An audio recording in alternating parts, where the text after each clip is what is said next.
All right, we have an M7 on IXL. Algebra 2, what's going on, guys? I don't think this one should be too difficult if we've already done M3. So if you're finished with M3, M7 is probably a good next step here. I'm going to show you guys how to do this really quickly. Plus 10z minus 20. Here's the polynomial that we have.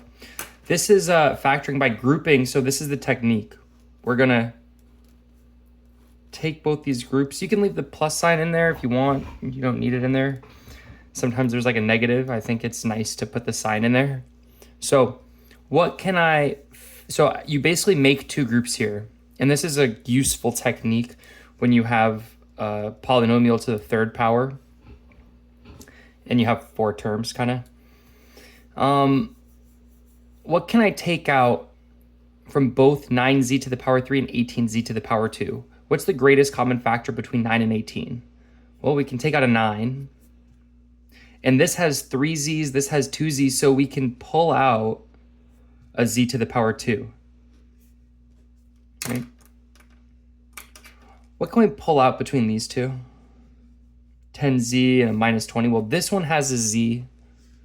I don't know if you can see this well. This one has a z. This one does not have a z. So we can't pull out a z, but this is 10, this is 20. The greatest common factor is a positive 10 here. We'll try a positive 10. Sometimes you need to change it. All right, so we have this. Now we need to figure out what's going to go in these spaces. So when I'm looking at this term, I have a 9 times what is 9? 9 times 1 is 9. I have 2 z's here. I need 3 z's, so I need one more z. Z to the power 2 times z equals z to the power 3. I have a minus sign here. And 9 times what is 18 is 2. I have a z to the power 2 here. I have a z to the power 2 here.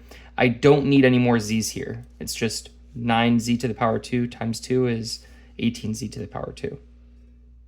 Okay. So this one's done. Let's take a look at this one. We've got 10 times what is 10? 10 times 1 is 10.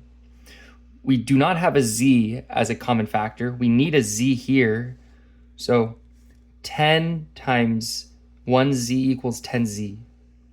10 times what is 20? And let's bring the minus down here. 10 times what is 20? 10 times 2.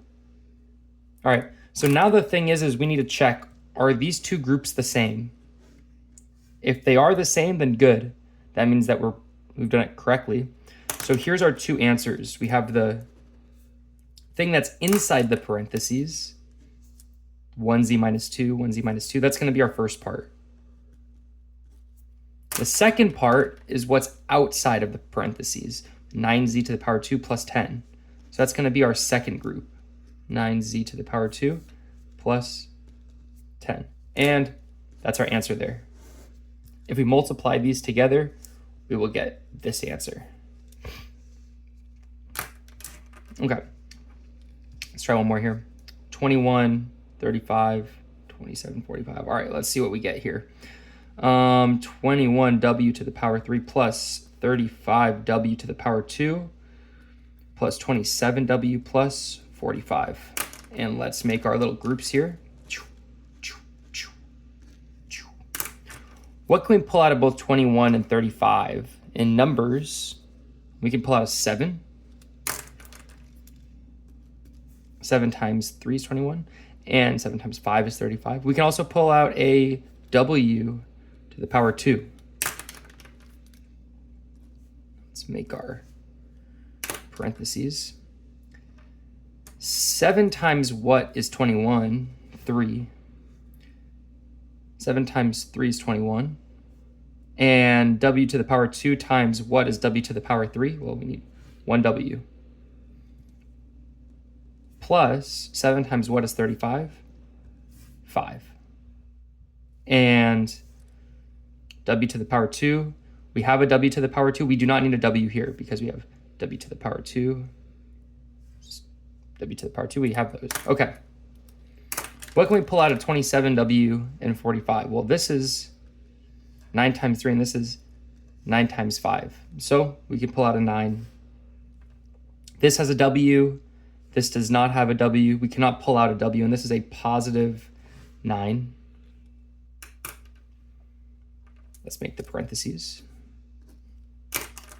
9 times what is 27? 9 times 3. And this has a W. This does not have a W, so we need one W here. 9 times 3W is 27W. Plus 9 times what is 45? 9 times 5. And now we got to check, are these the same? Looks like they are the same, so we have done it correctly.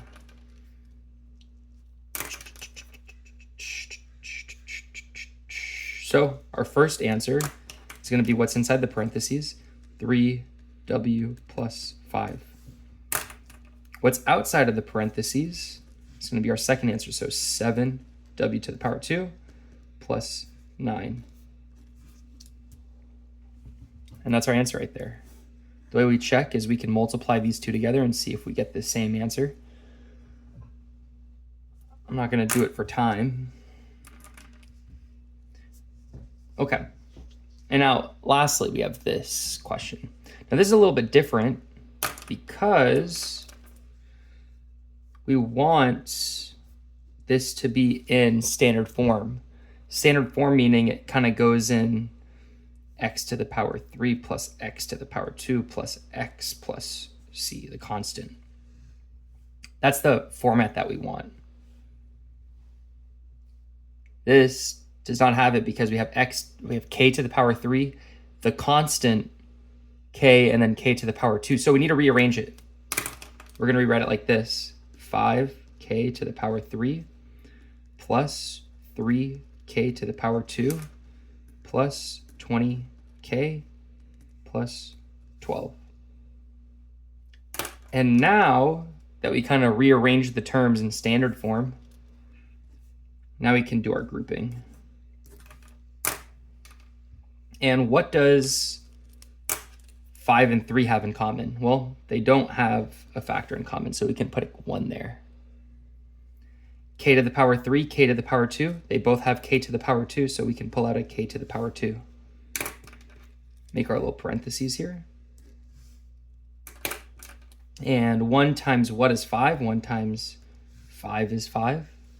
K to the power 2 times what is k to the power 3? K to the power 2 times k is k to the power 3 plus 1 times what is 3? 1 times 3 is 3.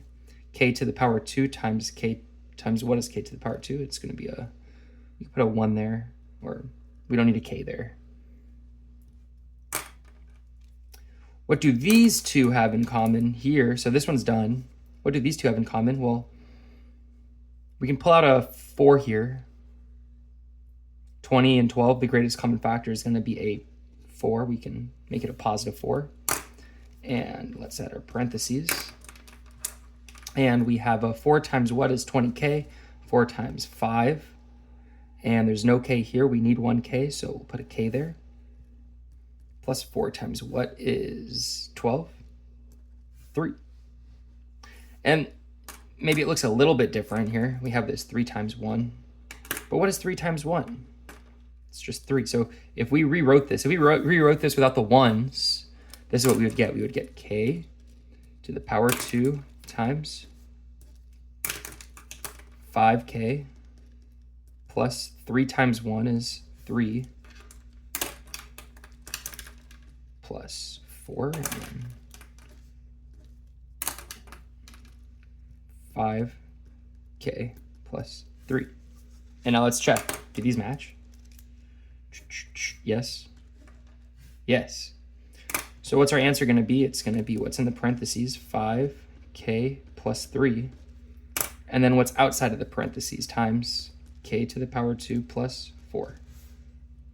And that's our answer. All right.